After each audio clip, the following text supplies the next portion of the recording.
What's going on, Packer fans? Welcome back to the Pack-A-Day podcast. I'm your host, Andy Herman. You can follow me on Twitter at Andy Herman NFL.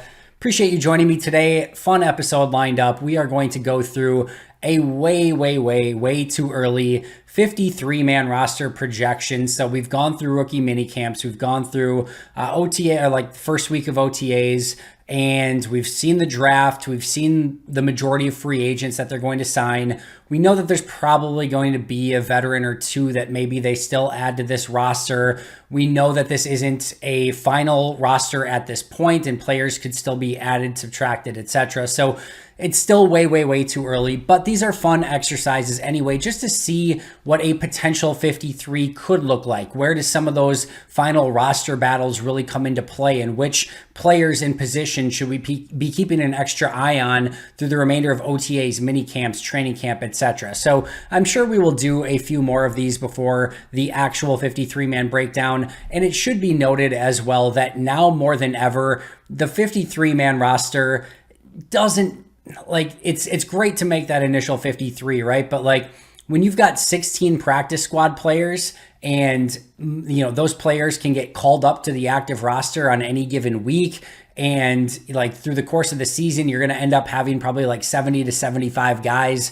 on your active roster at some point. Like, a lot of the players on this 90-man roster are going to have an impact on the Packers at some point this season, right? But like, you could make an argument that like probably like 70 of the 90 guys in the current roster are probably going to make an appearance on the 53-man roster at some point this season. So it's fun to look at. It's fun to break down. It's fun to see where these roster battles are. But just remember, like in some capacity, whether it be on special teams, whether it be a practice squad call up, whether it be players added to the active roster after injury, a lot of these players are going to end up impacting the Packers in some capacity. Clearly some very much more than others, but a lot of these guys are going to still make up probably 95% of the Packers, total snaps this upcoming season. So a fun exercise, and I think it's definitely still worthwhile even at this point in the season. But we'll go through it position by position, and we'll see where some of those matchups and some of those decisions are ultimately going to come into play.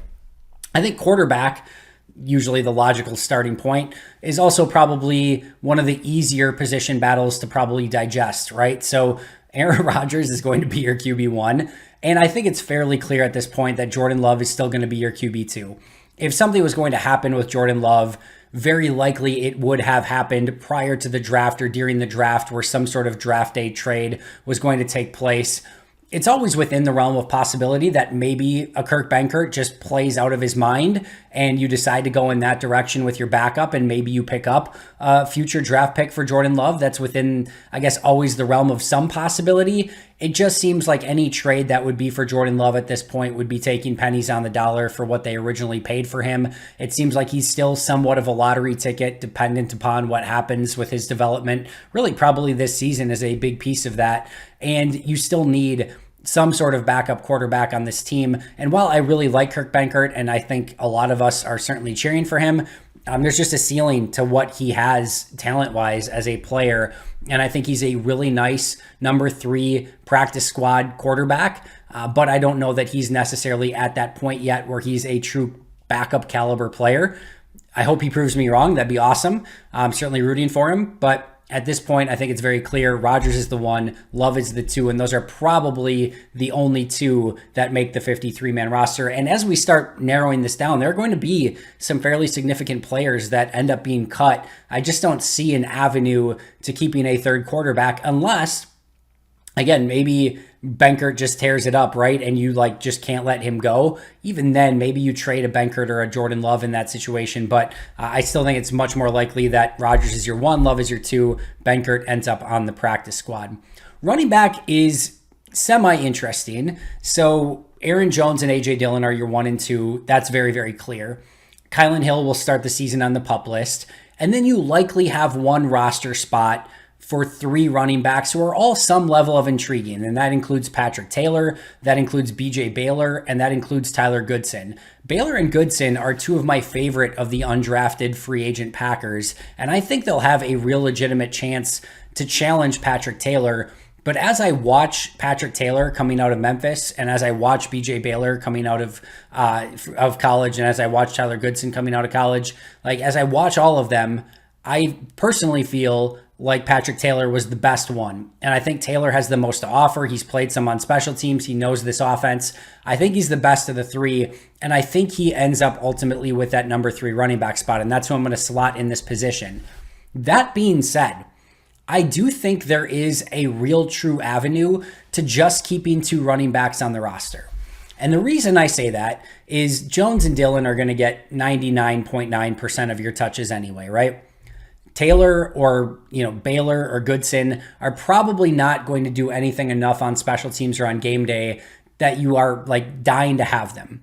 And even if you can, the likelihood is that you can probably get Taylor, Baylor, and Goodson all back on the practice squad if you wanted.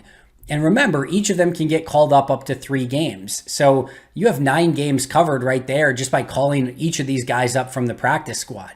So, and again, I think there's a lot of games where you can probably just get away with 2. Amari Rodgers can play some gadget running back. Christian Watson can line up in the backfield a little bit. We know Randall Cobb can line up there a little bit in some gadget type plays. So you have some, number 3 options on your roster in like an emergency situation, but like Jones and Dillon are the only ones you need. So I'm going to slot in Patrick Taylor in that spot for now, but I do think there's a legit chance that on the 53, you could just go with your 2 to add another player that's maybe a bit more talented somewhere else and still call up a third running back on the majority of 9 out of your 17 games. And you could pick up other running backs on the practice squad in different weeks if you wanted to do it that way as well. So I think there's a couple interesting things that they could do there. But for this exercise, I'm going Jones, Dillon, and Patrick Taylor as the 3.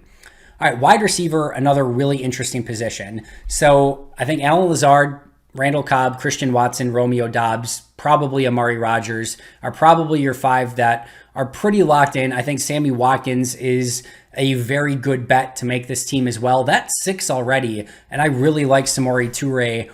Malik Taylor, Juwan Winfrey are certainly in that conversation, but I'm going to go with 7 wide receivers, which is still pretty aggressive, but I'm going to go with Allen Lazard, Sammy Watkins, Randall Cobb, Christian Watson, Romeo Doubs, Amari Rodgers, and Samori Toure. I'm going to go with those 7, which means Winfrey and Danny Davis and who am I missing? Malik Taylor are your wide receivers that did not make the cut in this situation. I think there's a real chance that Malik Taylor is still very much in the conversation. I think there's a real chance Juwan Winfrey can get in that conversation. I think the question becomes, who are you cutting? Lazard's not going anywhere. I just can't imagine that they do anything with Cobb, knowing his connection with Rodgers at this point. Christian Watson and Doubs aren't going anywhere. You're probably not cutting a 3rd-round pick from a season ago in Amari Rodgers. And again, I really like Samori Toure, and I think he has higher upside than either Winfrey, or Malik Taylor does. So I think it's a very interesting position battle. I think Danny Davis is definitely the number 10 guy here and probably the very least likely to make the team. But I'm going to go with 7, and I'm going to go eventually. I'll talk about this as well. But I think Winfrey and Taylor end up back on the practice squad. But very, very interesting position there. But I think 7 ultimately end up making the roster. Even if, Winfrey or, Malik Taylor make it, I still think 7 make the team at wide receiver.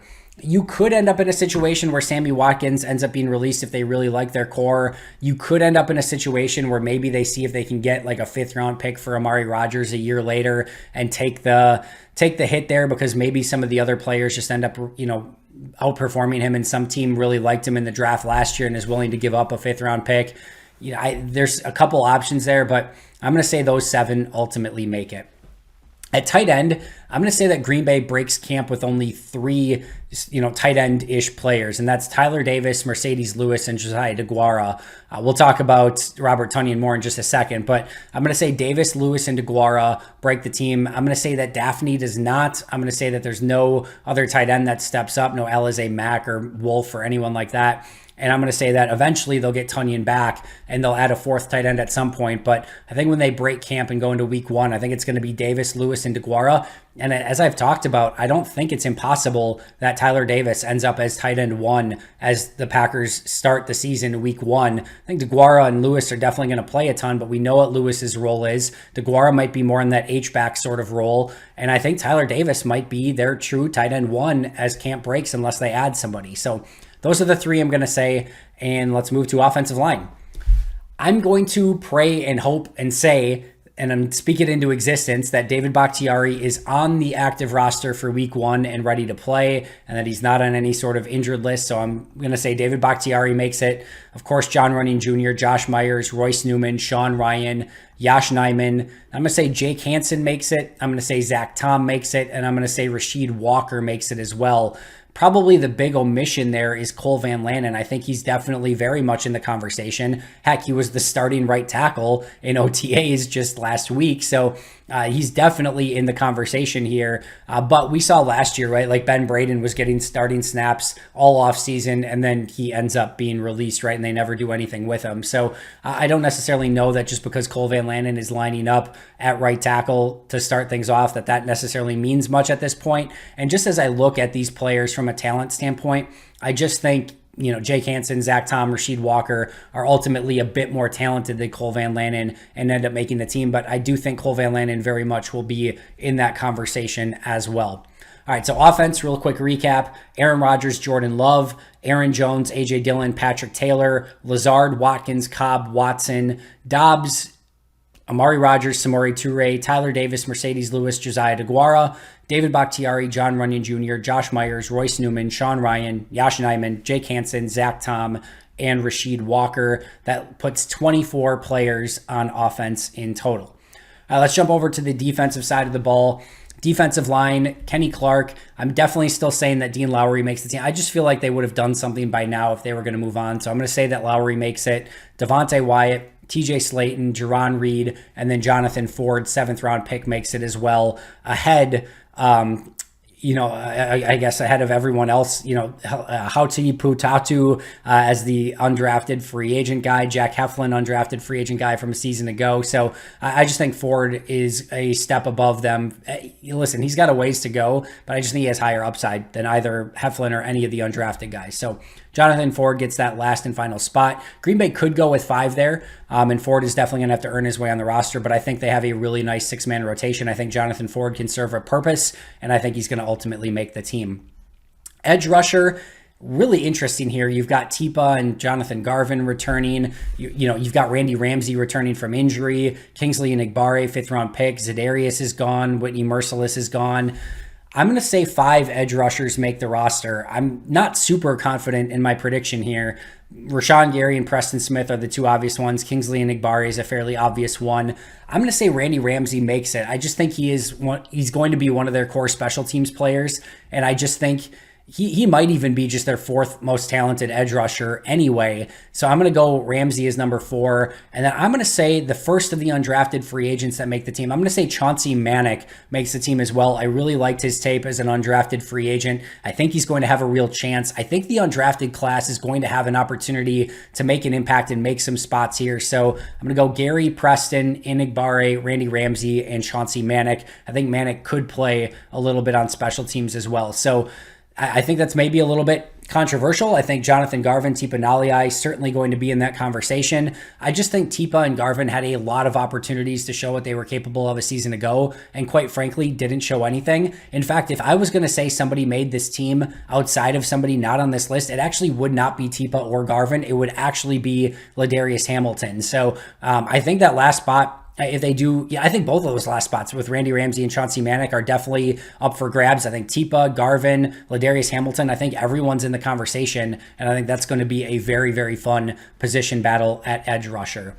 Inside linebacker, I'm going Devondre Campbell, Quay Walker, Chris Barnes. I think those 3 are all fairly obvious. Well, of course, Walker and Campbell are. I think Barnes still easily makes the team. I'm going to go Isaiah McDuffie as the number 4. And then I'm going to go Caliph Bryce, another undrafted guy, probably my favorite undrafted guy as I was watching the film. I'm going to say he makes the team. Again, this is another situation.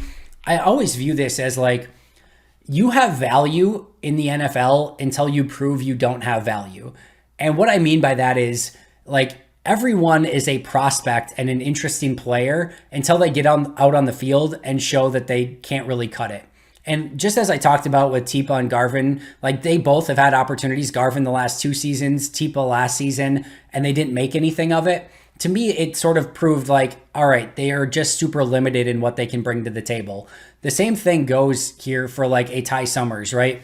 Ty Summers has had multiple opportunities to show what he's capable of and just couldn't do anything with it. And I think at some point you just say, all right, the ceiling for Ty Summers is your fifth or sixth linebacker who plays some on special teams, isn't that great on special teams, and doesn't really provide anything to you as a backup linebacker.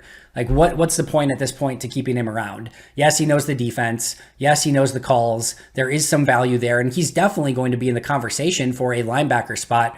I just think at this point, you take a shot with Isaiah McDuffie and a Caliph Bryce and say, hey, until they prove us that they aren't worthy of that, we're going to go with those guys because we already saw what we had out of Ty Summers. So I'm going to go Campbell, Walker, Barnes, McDuffie, and Caliph Bryce. Bryce being the second undrafted rookie who makes the team. Corner is another really interesting spot. So like defense is interesting, right? Because I think everyone knows like the top guys on this team, the defensive line is super deep. Your top two edge rushers, your top three linebackers, your top three corners, your top two safeties, all of those are good. But then you end up in a situation where the depth is really in question and they're really going to be looking for guys to step up. Alexander, Stokes, and Douglas, you feel very comfortable as your top three. I think Keyshawn Nixon ends up being the 4. I'm going to say Shamar Jean-Charles ends up as the 5. I do not think he is a lock to make this team. I think he's going to have to go out and earn his roster spot. And I'm going to say another undrafted free agent, Raleigh Tejada, makes the team as well. So I'm going Alexander, Stokes, Douglas, Nixon, Shamar Jean-Charles, and Raleigh Tejada as the 6 corners who ultimately make the team. But I think Kabianento can be in the conversation here. I think anyone. I think this is it's a very interesting spot, and I don't necessarily know. Like Rico Gafford could very much be in the conversation here as well. I think there's going to be a very interesting battle for those last couple corner spots. I think Nixon probably has the 4th spot, but that. Like if you told me right now that Keyshawn Nixon didn't make the team, I'd be surprised, but I wouldn't be like, well, I didn't see that's an impossibility, right? Like he's still gonna have to earn his spot too. So there's only 3 corners on the team right now that I say there are locks, right? Everyone else is going to have to earn their spot. And I think that's why that position is going to be so interesting. Not dissimilar from safety, where you've got Amos and Savage locked in, and then every other spot is up for grabs. Tariq Carpenter will have a chance as a 7th round pick. Sean Davis returning, Vernon Scott returning, Ennis Gaines returning. Trey Sterling's an interesting undrafted guy. So I think that's another spot where you could have 2 or 3 guys, that are vying for the last 2 or 3. There are multiple guys vying for the last 2 or 3 spots at safety. Savage and Amos, the 2 obvious ones, but I'm going to go Amos, Savage, Carpenter, and Sean Davis as the 4 who ultimately make the team. So that leaves us with 26 defenders. Just one more time: Kenny Clark, Dean Lowry, Devontae Wyatt, TJ Slayton, Jerron Reed, and Jonathan Ford on the defensive line. Rashawn Gary, Preston Smith, Kingsley Enagbare, Randy Ramsey, and Chauncey Manick at edge. A linebacker is Devondre Campbell, Quay Walker, Chris Barnes, Isaiah McDuffie, and Caliph Bryce. Corner is Jair, Stokes, Douglas, Nixon, Shamar Jean-Charles, and Raleigh Tejada. Tejada being our 3rd undrafted rookie that makes the team. And then Amos, Savage, Carpenter, and Sean Davis at safety. The 3 specialists: Mason Crosby at kicker, Pat O'Donnell at punter, and I'm going Jack Coco. I am on the Jack Coco train. I'm going to say he beats out Stephen Wordle, and he would be the 4th undrafted rookie free agent to make the team. So Manick, Bryce, Tejada, and Jack Coco, I'm saying all make the team as undrafted free agents. Should be fun to keep an eye on all of this. If you want a bonus here, I will give you my 16 practice squad guys as well. I'm going BJ Baylor, Kirk Benkert, Ellis Brooks, Cole Van Lanen, Rico Gafford, Ennis Gaines, Tipa Naliai, Jonathan Garvin, Tyler Goodson, Ladarius Hamilton, Jawan Winfrey, Malik Taylor, Michael Manette, George Moore, Trey Sterling, and Vernon Scott. So those are my 16. 3 players start on the PUP list: Kylan Hill, Elton Jenkins, and Robert Tunyon. I'm going to say all of those start on the PUP list, and then we'll have the opportunity to be activated later in the season. And the players that ultimately get released: Dominique Daphne, I think, is a little bit of an interesting one. Danny Davis, Akil Byers, Kabianento, Danny Etling, Caleb Jones, Kobe Jones, Alize Mack, Jack Heflin, Hautai Potatu, Chris Slayton, Cole Schneider, Ty Summers, Keandre Thomas, Ray Wilborn, Stephen Wordle, Eli Wolf, and Dominique Eberle. So those are my 53-man roster predictions, my 16-man practice squad predictions, my 3-man PUP predictions, and the, 18 players who don't make the team at all. This is a lot of fun. I love doing these. I hope you enjoyed this as well. Always fun discussing who could ultimately make the 53-man roster. As mentioned, I am sure there are a couple Packers who aren't even on this roster yet who very well could get into the conversation as well if Brian Gutekunst makes a couple additional moves here. So we'll always be keeping an eye on that as well. But as things sit today, that is my 53-man roster prediction. Thank you so much for joining me. Always appreciate it. I'll be right back here tomorrow with an all-new episode. But until next time, and as always, go Pack Go.